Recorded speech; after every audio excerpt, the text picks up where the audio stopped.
Hola, este es un espacio de Compañía Nacional de Teatro y su director, Jaurés Naranjo Rodríguez, quien les habla.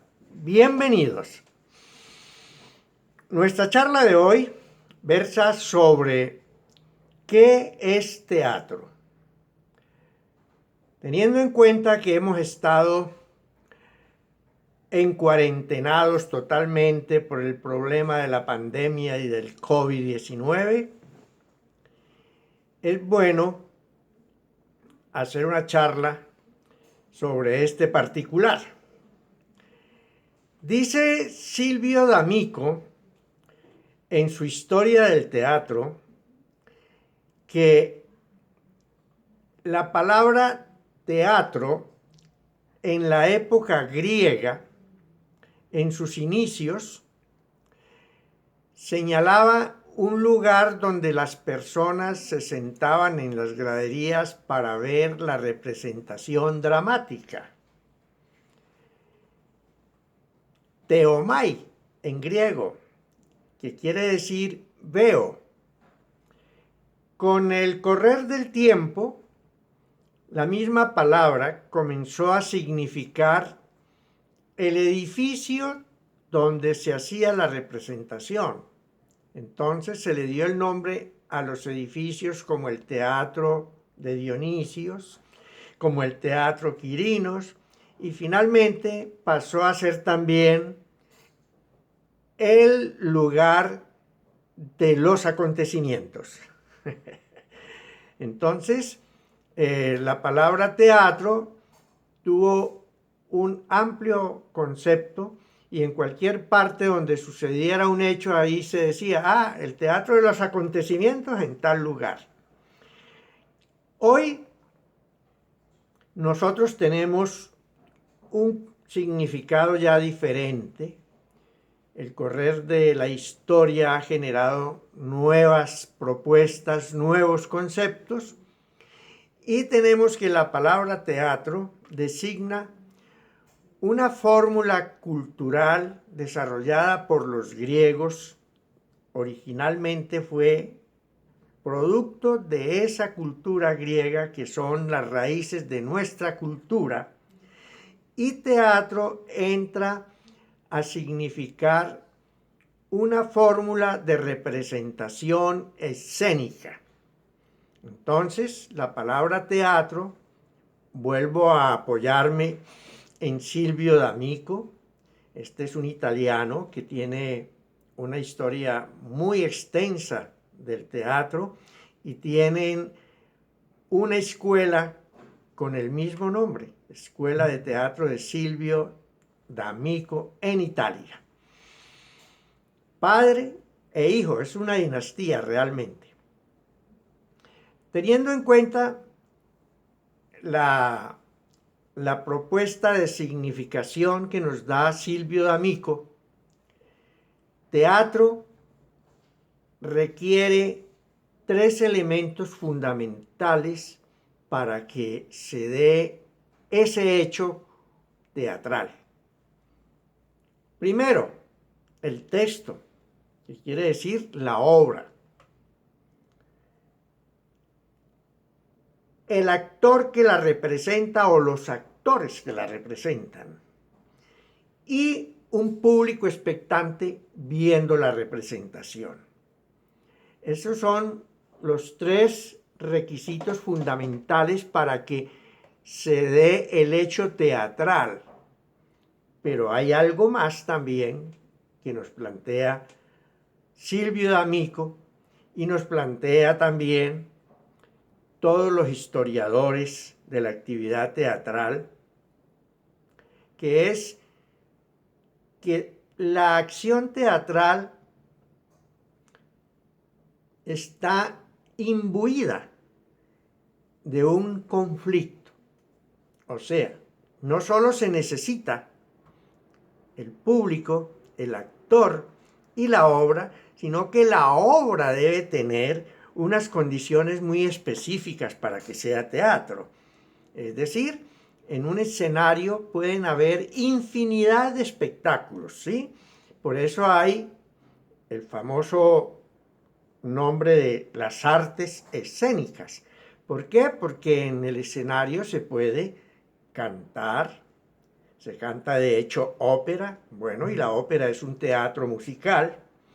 Se canta zarzuela, que también es un teatro musical, de un género diferente a la ópera. Y también se puede bailar folclore, bailar danza clásica, danza contemporánea. Se puede también hacer narraciones. De hecho, hay un género de las artes escénicas que es la narración oral. Y también puede servir para que se suba un cantante y haga su show.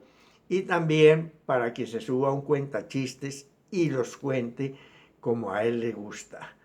Pero la acción, para que se vuelva teatral, requiere que la obra tenga una construcción específica.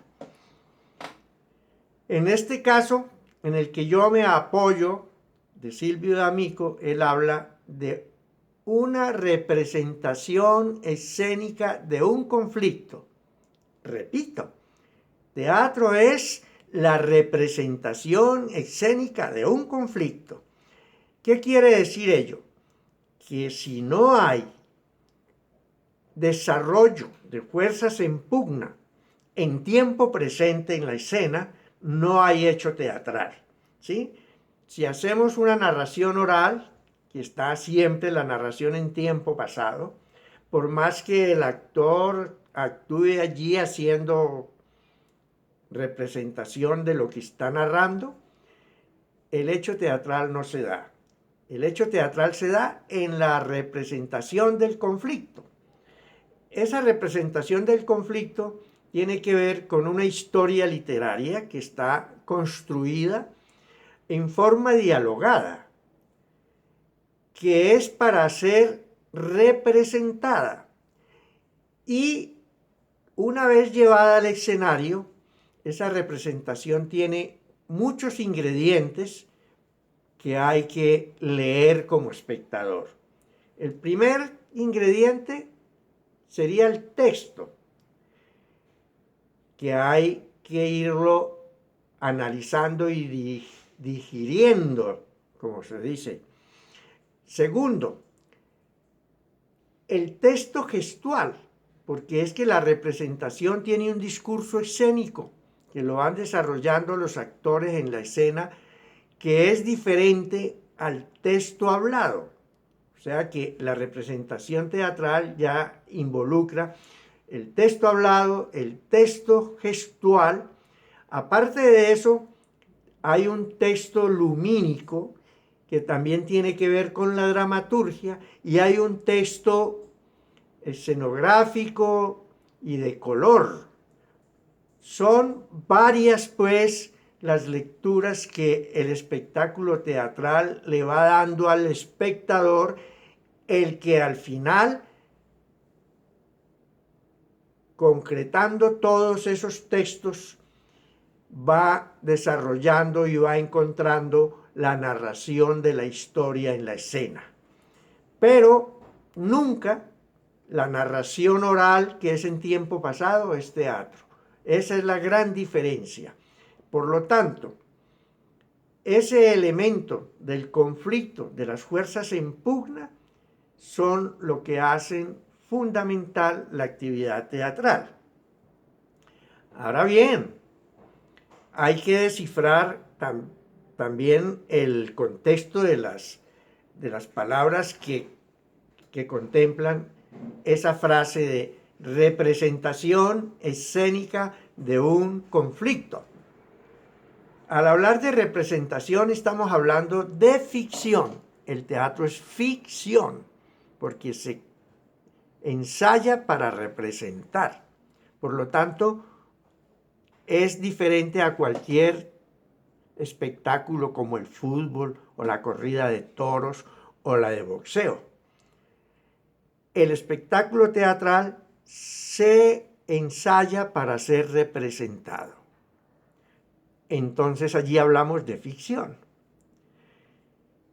Luego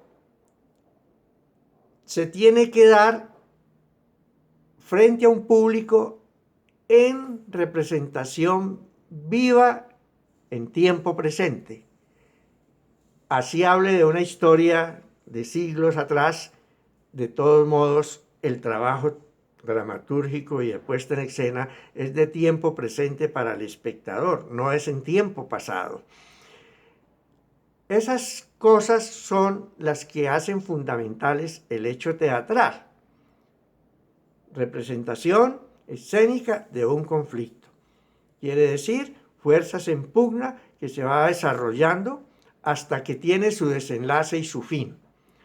Esto es importante para los dramaturgos o para los jóvenes que quieran iniciarse en dramaturgia, tener muy en cuenta ese fenómeno de la representación escénica del conflicto.